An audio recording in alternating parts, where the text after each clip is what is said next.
Muli po ang aking panawagan sa lahat po ng mga politikong mga kawatan, mga government official, ay mamatay na lang kayong lahat. Di ba? Deserve nyo na ipagdasal kayong matigok na kayong lahat dahil wala pa rin kayong katigil-tigil sa pagpapahirap dito sa ating mga kababayang tunay namang wala nang masaing.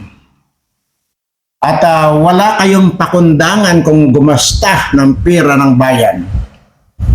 Akala ba ninyo, kung umasta kayo, akala ninyo, pera nyo na yung ginagastos ninyo, mga hinayopak kayo. Kaya sabi ko nga sa inyo, wala na akong sasabihin dito kundi mamatay na lang kayong lahat. At dito naman po sa aking mga subscriber, siyempre, ay sana po ay nasa mabuti kayong kalagayan lagi at ligtas sa anumang uri ng kapahamakan. At lalong higit ilayo kayo rito sa mga politikong mga kawatan dahil yan po mga yan ay mayroon na pong nakakahawang sakit yan. At ang mga sakit po lang mga yan ay stage 5 na po na yan ay nakakahawang sakit. Kaya lumayo po kayo sa mga politikong kawatan na yan dahil nakakahawa po yan. Okay. Anyway, ay kaya ko nasabi na gumagasta sila ng pera ng kahit walang kapararakan, pero ang ginagastos nila ay pera natin at hindi naman nila pera. Kaya ganun na lang Wala silang wala silang ibang iniisip kundi hala, sige lang. Dahil dito at siguradong tataas ang kilay nyo rito sa aking sasabihin sa inyo mga kababayan na ito po palang presidential ano ba yung meaning ng PCO? Presidential Communication Office ba? Basta yung PCO na yan, yung nag-handle ng para bumango itong mga bangag at mga butod na ito, ayan po yung nag-handle. Yung PCO na yan. Hindi po PCSO Iba po yun. Sweepstakes po yun or waiting. At dyan kumita si Tulfo at saka si Pimentel. PCO po. At ang budget po pala niyan, hayop na yan, na para lang pumore or magbigay lang ng magaganda na sasabihin dito kay Butod ay nagkakahalaga ng 499 million pesos pala ang budget ng animal na government, ahin siya ng government na yan. Di ba? 495 million pesos. Tingnan nyo. Grabe. At ito pa. Yung baka mayroong gustong mag-apply baka gusto nyo mag-apply kay Butod nang wala po kayong ibang gagawin kundi ang sabihin nyo lang. Halimbawa, may mga post sila dyan. May post halimbawa dyan si Bangag o di kaya si Butod. Popurihin nyo lang. Sasabihin nyo lang, ay ang ganda-ganda ni Madam. Ganon. Ay ang sexy-sexy naman ni Butod. Yung ganon. So, ipopurihin nyo. Wala kayong sasabihin dyan kundi popurihin. Lahat. Wala kang gagawin kundi uupo lang kayo sa isang upuan.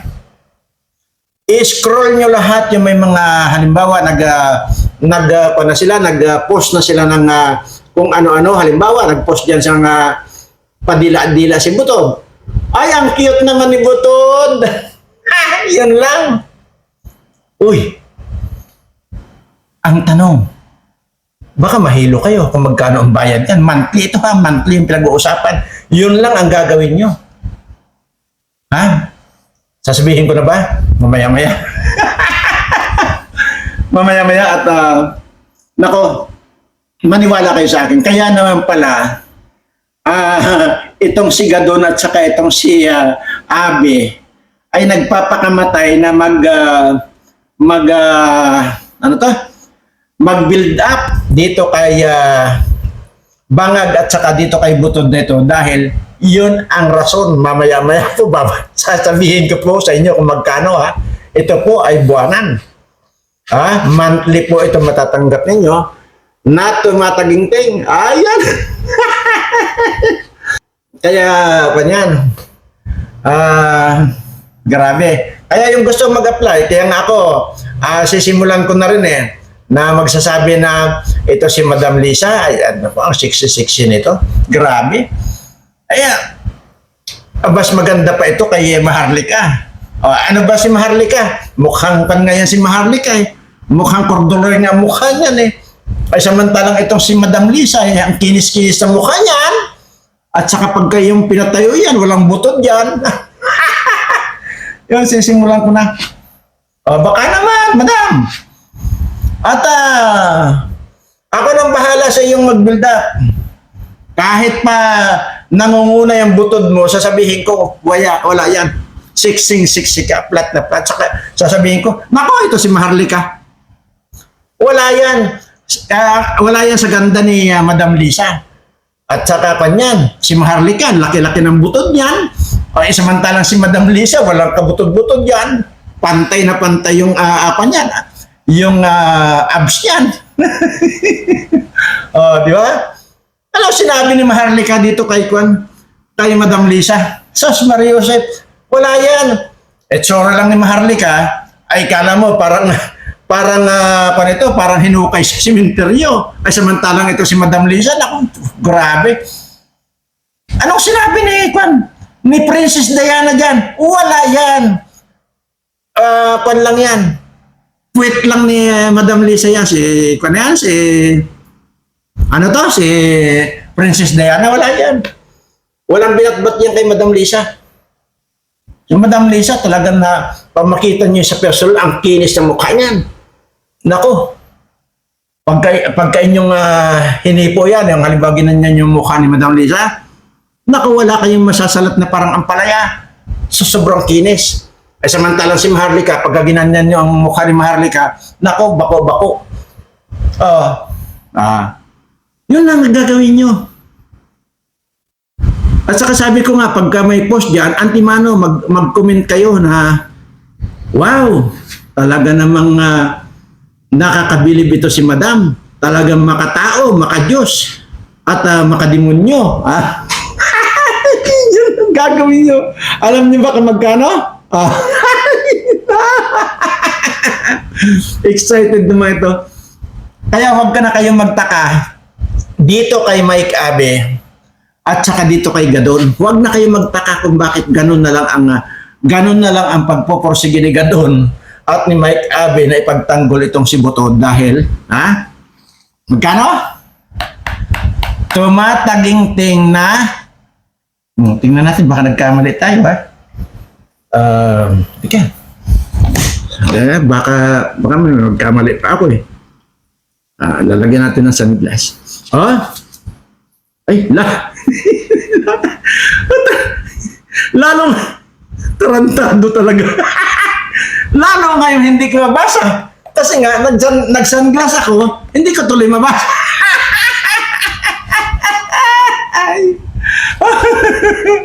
Anyway, hindi po, joke lang yan. Basang-basa ko, malinaw po ito kahit na nakikita niyo po yung sunglass, nakikita niyo pong itim yan, pero napakalinaw po yan. Kitang-kita ko nga po yung pagiging makinis ng butod ni Madam Lisa.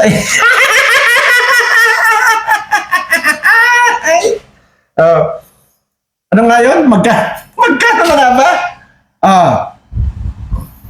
Kaya ngayon, asahan ninyo na magmula ngayon, asahan ninyo na puro papuri na ang gagawin ko rito dahil, napakalaki nito. Naku, Diyos ko. Malulula kayo rito. Okay.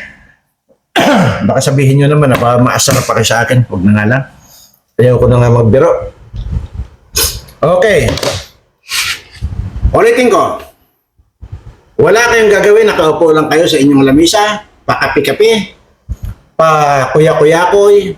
Abangan nyo lang yung mga post na ito nga si Bangag at saka Butod na ito. Ito si Bangag na ito. Hindi naman nagbabangag yan. At yan, napakatinong tao yan. Ay, kaya naman sa kahit na pupunta doon sa mga okasyon, ay nakakalimutan niya, meron pa palang naiwan na, may naiwan pa palang na Johnson baby powder dito sa ilong.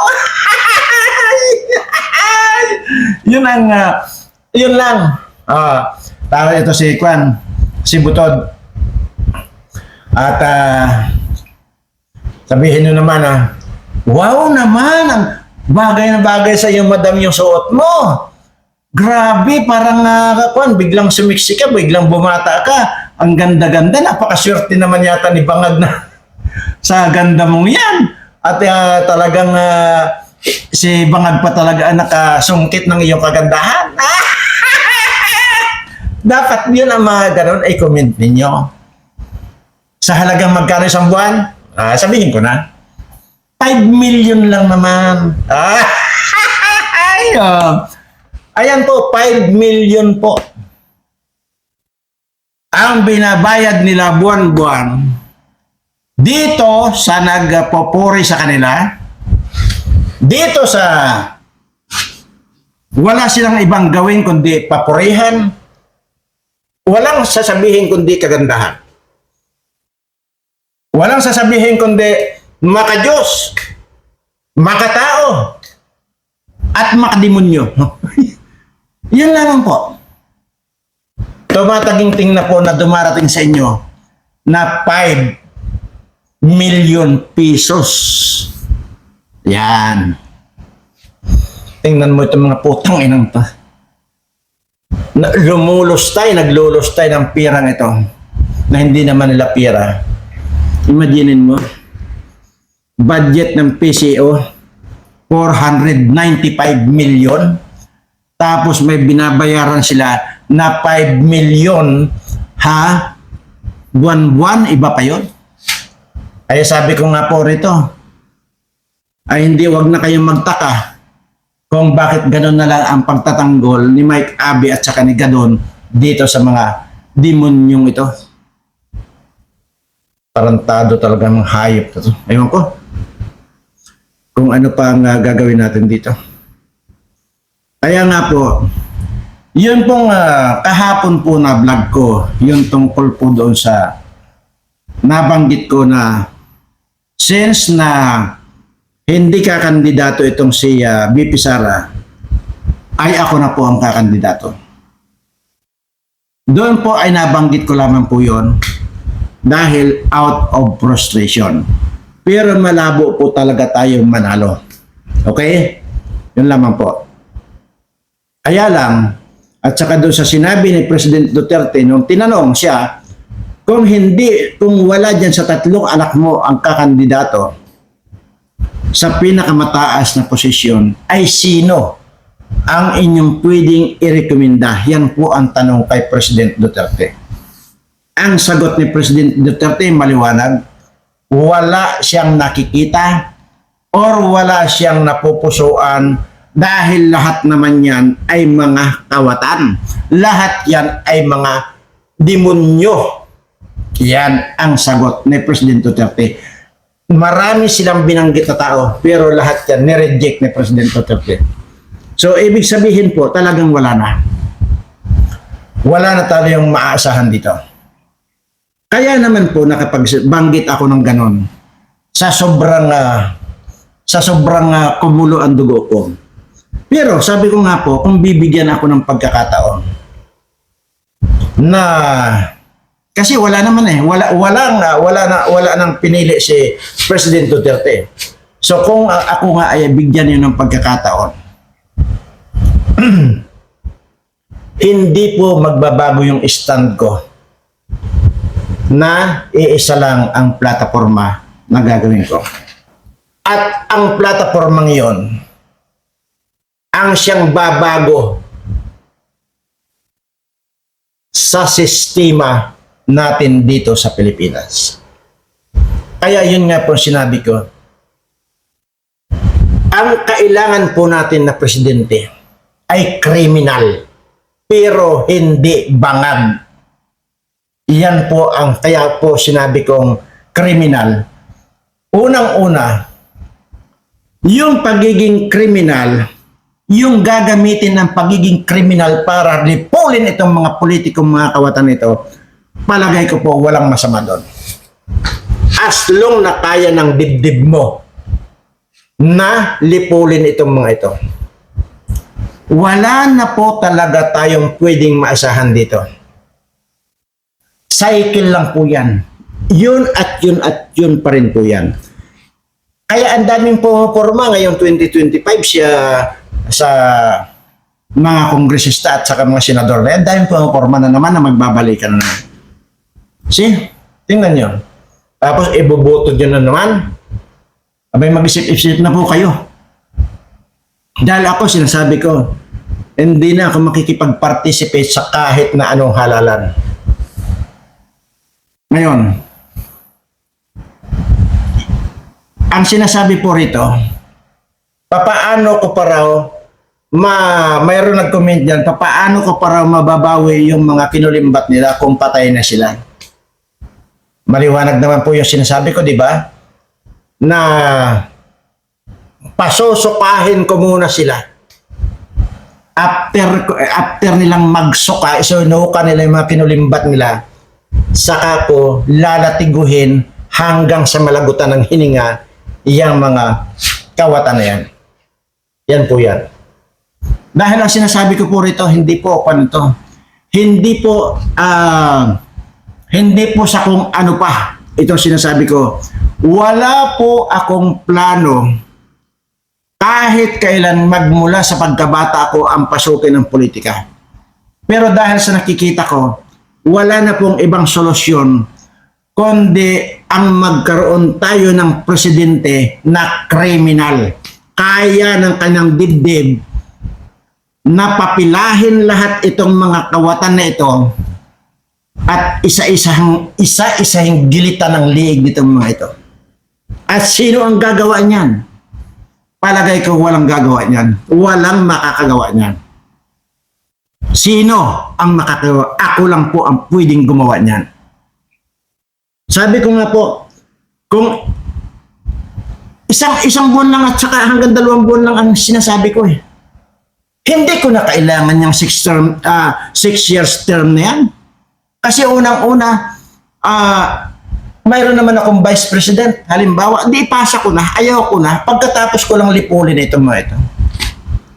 Kasi hanggat hindi mo malilipol itong mga ito, maniwala kayo sa akin, yun at yun pa rin ang mangyayari. At lalo pang magpapayaman dito sa mga kawatan na ito. Bakit ko sinabing yun at yun pa rin ang mangyayari? Ito ang number 1. Ang congressman or senador, hindi na nagkakaiba ang gastusin niyan. Lalo na kung gustong talagang manalo ang congressman, aabot mo at least 200 million ang gagastusin niyan. Ang senador naman, 300 million up to 400 million ang gagastusin niyan. See? Ngayon, kung sweldo lang ang hahabulin nila, kahit kailan hindi nila mababawi yung 400 million na ginastos sila sa eleksyon. Saan nila babawiin yun? Natural magnanakaw yung mga yan. Yun po kasi ang hindi ninyo naiintindihan. Kaya nga po mamumuhunan lang yung mga animal na yan. Yung 400 na million na ginastos sila yan, isipin nyo na lang, baka 6 years ang term ng kwan ba? O 3 years, hindi ko sigurado na.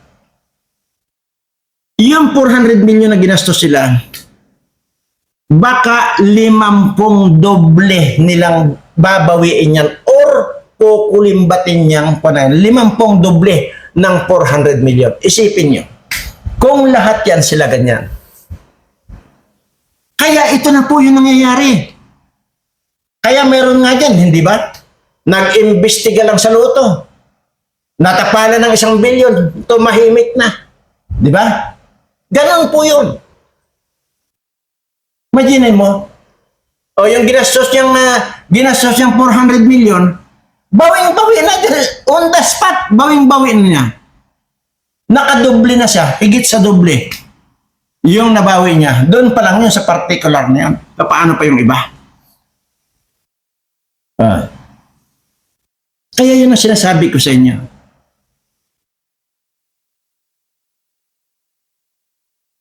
Unang-una, bakit ko papasukin halimbawa yan? Mayroon ba akong alam sa pagpapatakbo ng gobyerno? Wala. As in wala kasi hindi ako interesado dyan sa ganyan. Kaya wala akong plataforma kundi nag-iisa ang plataforma ko, ang lipulin at gilitan lahat itong mga kawatan ng mga nandyan na. Dahil dito ang plano ko rin dyan, doon pa lang sa outtaking ko, halimbawa lang natin, outtaking ko lang kasabay yan noong pagpapatawag ko sa lahat ng mga, total lang dito naman sa listahan ko yung mga kawatan, lahat yan imbitado sa inaugurasyon. Or ano pa man, kunwari, ano na lang dyan, basta mayroong okasyon. Okay? Imbitado lahat yan. Yung mga kawatan, imbitado na lahat. Halimbawa, ginanap dyan sa Kongreso. Mas maganda dyan, gaganapin nga yan diyan sa Philippine Arena. Kasi maraming taong ma-accommodate yan. So, ma-accommodate lahat ng mga kawatan. Okay? Sa unang salyada ko pa lang, lahat ng mga nandyan, pag nakapasok na yan dyan sa, halimbawa dyan sa Philippine Arena, hindi na makakalabas yan. Dahil, antimano naman kung hindi naman susunod yung kapulisan, ay ako ang presidente, may rami akong civilian na nakapalibot yan. Or sarili kong sundalo. Okay? Hindi na ko na palalabasin yan. Ikaw na animal ka, sabihin ko na, ito yung listahan ng kinulimbat mo. Isauli mo. Okay? Doon pa lang, papipirmahin na agad ng didobsil sa lahat ng mga ari-arian niya. Lahat yan. Ultimong bahay. Bawiin na lahat yan. Sabi ko nga, ultimong kutsara at tinidor, bawiin lahat yan. At hayaan natin na ang buong pamilya niya nakakain sa dahon ng saging. Okay. At bibigyan ko lang sila ng 24 hours para ibalik yung antimano yung mga kanila. Yung mga ninakaw nila. Kasi sa totoo lang, kung bagay magpa naman tayo, i-consider natin, bagamat maraming mauutak diyan, hindi naglalagay sa bangko yan. Mauutak nga or either nakaibang pangalan. Ganyan yan. Kasi unang-una, pagdating ng araw nga na magkakaroon ng ganyang aberya, walang makukuha. Kaya nga, antimano yan, susuyurin lahat yan. At siguradong isusuka nila yan. Dahil, pagka nilatigo ko na ng isang bisis yan, pagka lumatay sa likod nila, sa mukha nila yung buntot ng page, sigurado, aamin na yan, magsasauli na yan. Lahat yan, ganun ang gagawin ko. Yung pinagpatayo nung ni Mel Robles ng kanilang mga bahay, pati yung si Pinking Pinoy dyan sa Baguio, bawiin natin yan. Yung resort ni Butod dyan sa La Union, lahat yan. walang ititira kahit na ano sa kanila. Tahasang magtapis sila ng dahon din ng saging. Maging niyang suot nilang damit niya, huhubaran yan. Yan lang ang kwan ko. At pagkatapos niyan, lahat yan, nabawi na lahat, pati mga bahay o ano nila, saka natin ngayon, wala na, hindi na nga sila makakalabas dyan eh. Saka na natin lalatiguhin ng mga yan hanggang sa malagutan ng hininga yang mga demonyong yan. Sa tingin ninyo, pagka yan ang ginawa ng isang presidente, sa tingin ninyo, mayroon pang gagawa ng pagnanakaw? I don't think so. Unang-una, hindi sa ako ay kumopya ng ganitong idea sa iba or doon sa matandang Marcos. Tingnan nyo yung matandang Marcos. Pansinin ninyo, napakarespetado yan.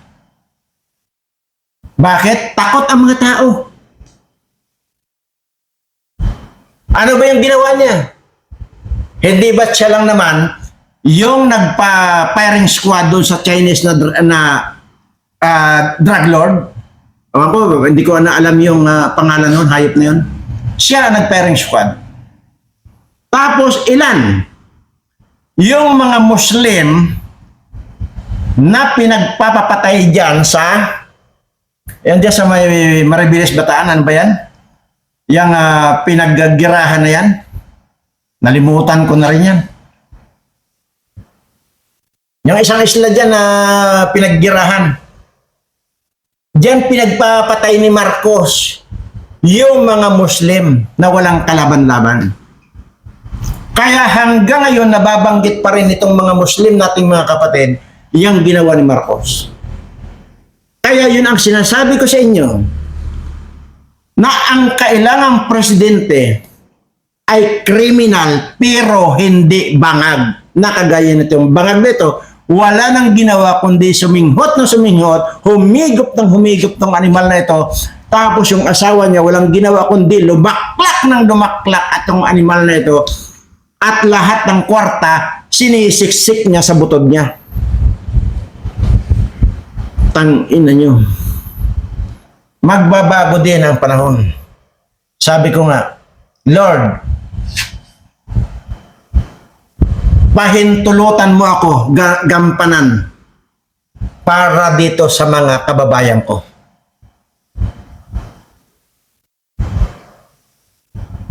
Ngayon, ang tanong doon, hindi ba dapat managot ako sa mga human rights pag kayo ang ginawa ko? Anong human rights doon? May pananagutan ba ako sa human rights kung lalagutin ko ang mga hininga nitong mga kawatan na ito? Sa palagay ko, wala. Dahil sila na mismo ang lumabag sa yang ang human rights na dito sa mga kababayan natin na ginotom nila dahil sa kanilang pagnanakaw. Na kailangan lang talagang lipulin itong mga ito. Ito yung sinasabi ko sa inyo. Akala nyo ba may gagawa pa nito? Wala nang gagawa. Titiyakin ko lahat din yung papasok ng pagiging presidente, magnanakaw din yan. Sos, wala talaga. Magpapayaman din at magpapayaman niya, okay lang sanang magnakaw. Kung ano lang yung kailangan nila. Ay ang problema nito, sa ginagawa itong mga animal na ito ngayon, walang tigil, sinisimot na nila yung pira ng taong bayan or pira ng ating bansa. Sobra-sobra na, wala pa rin silang kabusugan itong mga animal na ito. Tingnan nyo. Buwisit talaga. Saan pa pupulutin? Kaya sabi ko nga po dito sa kahit kailan magmula nung pagkabata ko, kahit kailan hindi ako humingi ng tulong sa gobyerno ito. Kaya malakas ang loob ko magsalita. Kasi ultimong sintabos wala akong kinailangan.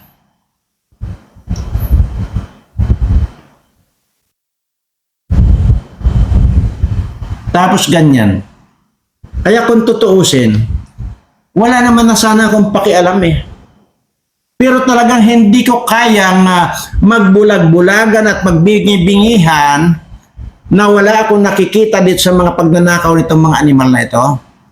Ay ito naman ang napoperwisyo, itong mga kababayan ko na mga dinadalaw ko, na kapag nadalaw ko nga ito, paulit-ulit ko na lang sinasabi ito, na kapag binuksan mo yung kaldero nila, lumalarawan na parang isang taon na hindi nalapatan ng kanin yung kanilang kaldero. Either ang nilalaga nila, mga damo-damo, mga talbos-talbos, kamote, balinghoy, saging, o ano pa man. Yan ang mababakas mo doon sa kaldero. Kahit sino, malulusaw ang puso kapag nakita ninyo itong mga dinadalaw kong mga kababayan natin wala na makain. Kaya ganun na ang galit ko. Kaya kung ang tatanungin ninyo kung may konsensya ako at gagawin ko yung paglipol dito sa mga animal ito, kung yan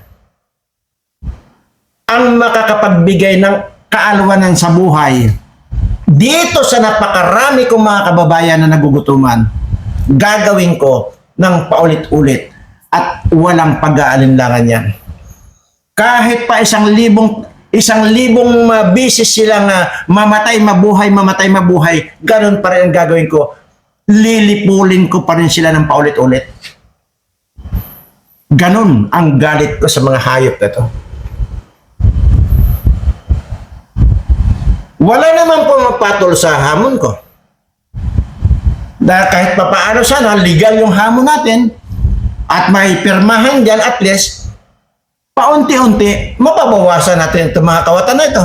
Kaso wala nga gustong pumatol sa mga hamon ko. Tapos ito, mababalitaan natin na nagbabayad ng 5 million a month para lang purihin sila. Grabe. Kaninong pira ito? Di ba? Ganito ang palibasa ng mga patay gutom itong mga animal na ito. Itong mga aranita na ito, patay gutom to Alam niyo kung bakit? Kasi kung ito yung sinasabi na nakatatak kasi barang alamat na kasabihan niya na napakayaman niyang aranita at barkos na yan. Pero ang totoo niyan, mga patay gutom yan. Pinababulwak nila yung mga ginto-ginto ng Talyano na yan. Walang katotohanan yun. Wala yan. Bakit? Kung talagang kung talagang mayayaman itong mga animal na ito, mag-i-smuggling pa ba yan? Hindi na. Magpapanalo pa ba ng luto yan araw-araw? Yun po ang sinasabi natin. Kaya kung may mga hampas lupa at patay gutom yan, mga pamilyang yan, wala yan. Imaginin mo, 5 million a month. Kaya nilang magbayad para lang purihin sila. Ngayon, ano kaya kung ako naman kaya ang mag-offer? Kaya nga mga kababayan, sa tuwing naggagawa ako ng video nito, share nyo na po. Tapos pindot na rin po yung like para mas marami pa pong makapanood dito. Okay? Ngayon, dahil dito, nagbabayad sila ng 5 million sa tao kung sino man yan. Malamang niya si Mike Abby na yan at saka si Gadon. Malamang. Ano kaya kung ako naman ang mag-offer dito sa mga bangag na ito at saka mga butod na ito? Name it kung magkano ang gusto nyong hingin sa akin. Basta lumayas lang kayo. Isang hamon na naman to. Oh. Sige nga, iparating nyo na po ito sa kanila. Kasi pera lang naman po ang kailangan nila eh. Di ba? Para hindi na malubog sa kagutuman ang Pilipinas, dapat makalayas na itong mga ito. Kaya ako na ang mag-o-offer. Dito sa bangag at sa kabutod na ito, magkano ba talaga ang gusto pa nilang pulimbatin sa pera ng bayan? Pero pinagpapauna ko na sa inyo. Hindi ako humahawak ng pera dahil allergy ako sa pera. Pero pwede ko silang bayaran kahit na magkano. Basta lumayas lang sila. Ayan na. Ito na naman yung hamon ko. Ito po ay ngayon pa lang para hindi tayo magkaroon ng misunderstood. Ito pong paghahamon ko na ito ay hindi po pera ang i-offer ko. Pero mas higit pa po ang halaga nito sa pera. Itong ibabayad ko sa kanila. Yun nga lang, mayroon tayong gagawing computation dahil kung magkano ang kalakaran ng halaga nitong pangbabayad ko sa kanila, i-convert lang po natin sa piso. Ganun lang po. Kasi sabi ko nga po hindi ako naglalagay ng pera sa bangko. Maging yung kita ng mga negosyo ko. Maging nga yung mga negosyo ko. Hindi nila malocate yan. Kung nalocate nila, hindi gagawin nila yan na parang si Alice Goo. Yung Banban Mayor na yan. Hindi naman ako kaabubo ng ganun. Alam ko na kasi na pwedeng mangyari. Nangyari nga. Alam ko darating ang panahon na mayroong ganyan. So tama lang pala yung mga desisyon ko. Iparating nyo na po ito. Magkano ba talaga ang kailangan nila?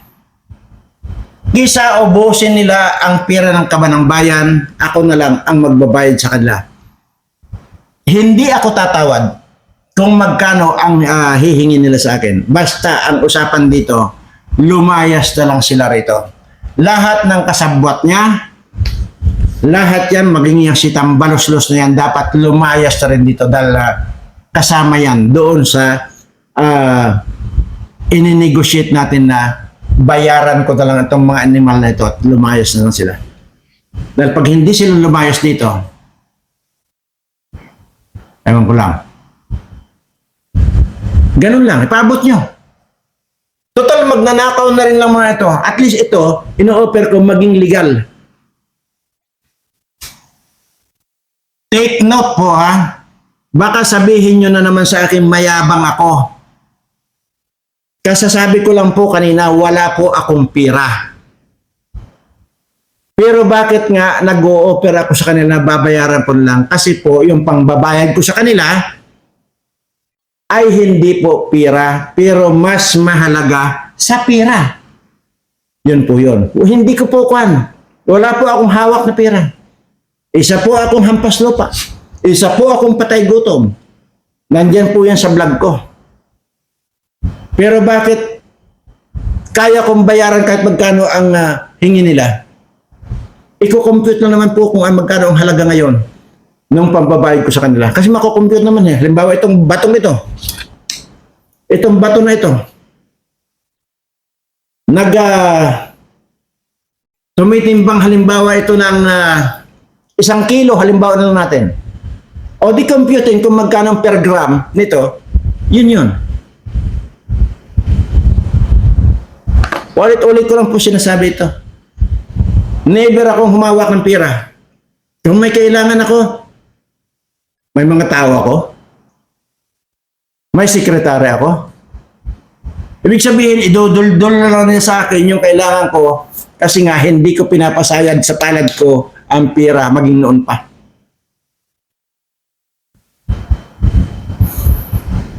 Dahil alam ko, ang pera ay simbolo ng kademonyuhan yan. Sabi nga nila, mas magandang pumatay ka kahit ilang libo ang patayin mo ng mga kawatan, wala kang pananagutan na kasalanan. Pero ang humawak ka ng pera, nandyan lahat ang kasalanan. Kaya pinapanatili ko na hindi hawak ng pera. Kung meron akong kailangan, kagaya nito, may binili ako.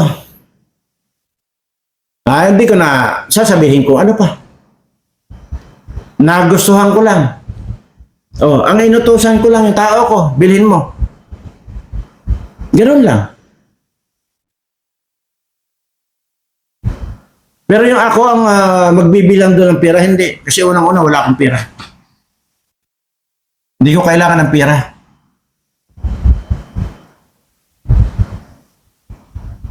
Buwa ka ng ina nyo. Yun ang last na pan ko.